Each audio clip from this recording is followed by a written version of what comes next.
Hello. In a recent tutorial, I broke down the bent press, and I recently did a tutorial also on the windmill.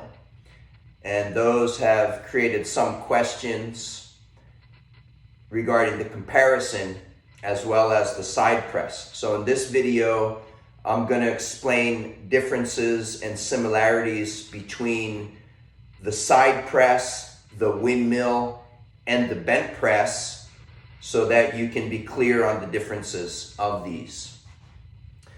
It's important to have a little bit of common language so you understand what you're trying to accomplish with the exercise. So a press is defined as you're moving the load away from your center of mass.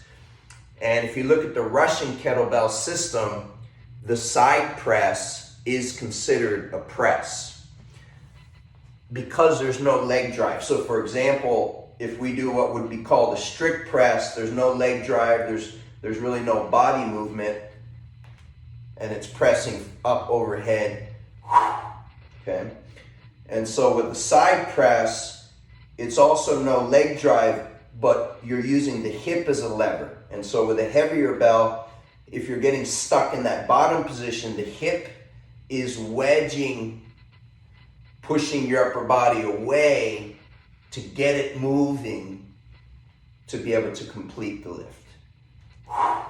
Okay, so a strict press and a side press. Okay, so you can see the difference there. Now if we look at the windmill, it's already overhead. So the windmill, it's fixed, and it's like the mechanics of a side press, but you're not pressing it. You're just folding and standing up with it. Okay, so that's strict press, side press, windmill. Now with the bent press, there's going to be a more pronounced forward stance, leaning, and this is more of a balance where you're not so much pushing the mass of the bell away from your center. Instead, you're moving your center away from the bell, so there's more stabilization rather than a dynamic press. So from here again, you're loading, stacking the lat, and then moving away from it to get under it to lock it out, and then standing it up.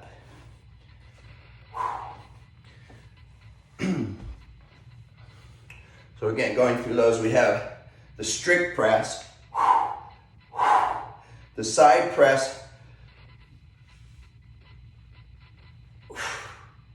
okay, the windmill from the top position,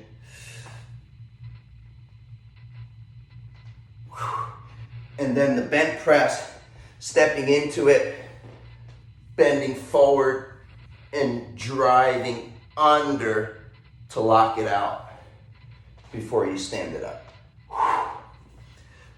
Another finer point, and this is going to be most relative to the bent press, is the form can change depending on your levers, your torso length, arm length, leg length. So it's really about getting that extension.